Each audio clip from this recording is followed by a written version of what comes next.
الحمد لله الذي شرع الدين وبين معالمه وهدى للحق وأعلى مراسمه، وأشهد أن لا إله إلا الله وحده لا شريك له، فاز من رجا مكارمه ومراحمه ولزم فرائضه وترك محارمه.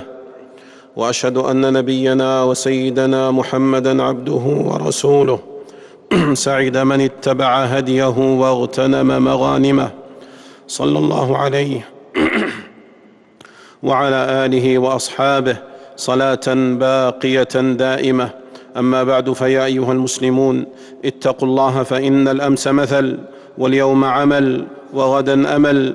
يا أيها الذين آمنوا اتقوا الله حق تقاته ولا تموتن إلا وأنتم مسلمون. أيها المسلمون، تبينوا الرشد من الغي، وميزوا بين الحي واللي، ولا يذهلنكم التمتع بمتاع الدنيا والتلهي بزخرفها عن الاستعداد ليوم المعاد. ولا تكونوا كأهل الغرة بالله الذين تهافتوا على المناهي وانبعثوا في المنكرات وارتكبوا المحارم وعطلوا أمر الله ونهيه وتركوا العمل واسترسلوا في المعاصي، اغترارا بسعة الرحمة وكثرة النعمة، وتأميلا لعفو الله تعالى، واتكالا على كرمه ومغفرته. فإذا عوتبوا ونهوا وذكروا تعلقوا بنصوص الرجاء واتكلوا عليها ورددوها وعددوها، يرجون المغفرة وهم مجاهرون بالسوء، مماطلون بالتوبة، كارهون للنصيحة، مصرون على الذنب، عائدون إلى مثله، غير تائبين عنه، حتى قال قائلهم: وكثر ما استطعت من الخطايا إذا كان القدوم على كريم. وذلك ديدن المخدوعين والمغرورين، ودأب المصرين والمعاندين، ودين المتهاونين بالوعيد، الذين سول لهم الشيطان الأفاك الغرار الكذاب، وزين لهم اقتراف السيئات والانهماك في الغفلات وارتكاب المعاصي واتباع الشهوات، وأمدهم في الغي وألقاهم في الحسرة، وأغراهم بالأباطيل والتعاليل، ومناهم بالأمل الخائب والرجاء الكاذب. قال الله جل وعز في أمثال هؤلاء: فخلف من بعدهم خلف ورثوا الكتاب يأخذون عرض هذا الأدنى ويقولون سيغفر لنا وإن يأتهم عرض مثله يأخذوه.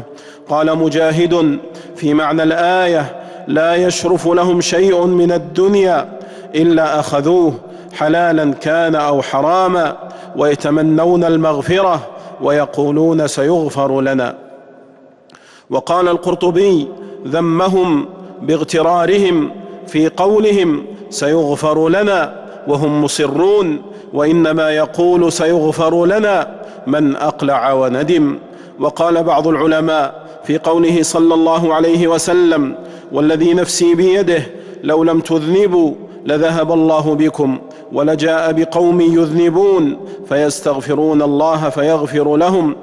قال: لم يرد هذا الحديث مورد تسلية المنهمكين في الذنوب وتوهين أمرها على النفوس وقلة الاحتفال بمواقعتها على ما يتوهمه أهل الغرة بالله، فإن الأنبياء صلوات الله عليهم إنما بعثوا ليردعوا الناس عن غشيان الذنوب واسترسال نفوسهم فيها، بل ورد مورد البيان لعفو الله عن المذنبين وحسن التجاوز عنهم ليعظموا الرغبة في التوبة والاستغفار. وقال ابن القيم رحمه الله: والرجاء ثلاثة أنواع: نوعان محمودان ونوع غرور مذموم. فالأولان رجاء رجل عمل بطاعة الله على نور من الله فهو راج لثوابه، ورجل أذنب ذنوبا ثم تاب منها فهو راج لمغفرة الله وعفوه وإحسانه وجوده وحلمه وكرمه. والثالث رجل متماد في التفريط والخطايا يرجو رحمة الله بلا عمل، فهذا هو الغرور والتمني والرجاء الكاذب. وقال الحسن البصري: إن قوما ألهتهم الأماني حتى خرجوا من الدنيا وما لهم حسنة، ويقول أحدهم: إني أحسن الظن بربي وكذب، ولو أحسن الظن لأحسن العمل. وتلا قول الله تعالى: وذلكم ظنكم الذي ظننتم بربكم أرداكم فأصبحتم من الخاسرين.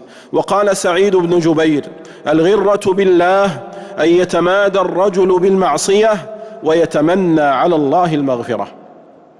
وقال يحيى بن معاذ: من أعظم الاغترار التمادي في الذنوب مع رجاء العفو من غير ندامة، وتوقع القرب من الله تعالى بغير طاعة، وانتظار زرع الجنة ببذر النار، وطلب دار المطيعين بالمعاصي، وانتظار الجزاء بغير عمل، والتمني على الله عز وجل مع الإفراط. وقال عبد الله بن مسعود رضي الله عنه: كفى بخشية الله علما وكفى بالاغترار جهلا.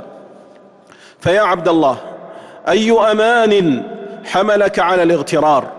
وأي رجاء جرأك على الأوزار وأغراك على الإصرار؟ أغرك جميل ستره؟ أم غرك طول إمهاله؟ أم غرك أنه لم يعاجلك بالعقوبة بسطا منه لك في مدة التوبة؟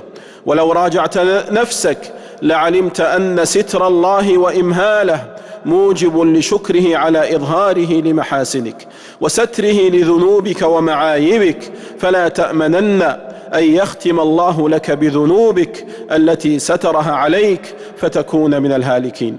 يا ناظرا يرنو بعيني راقدي ومشاهدا للأمر غير مشاهدي، تصل الذنوب إلى الذنوب وترتجي درك الجنان بها وفوز العابد، ونسيت أن الله أخرج آدما منها إلى الدنيا بذنب واحد. فاتقوا الله أيها المسلمون، وارتدعوا عن الاغترار، وأقلعوا عن الأوزار، واستتروا بستر الله، واستحيوا من الله، واحذروا، فإن الناس يعيرون ولا يغيرون، ويفضحون ولا يسترون، وينشرون ولا يتورعون، إلا من رحم الله وقليل ما هم. أقول ما تسمعون وأستغفر الله فاستغفروه إنه كان للأوابين غفورا.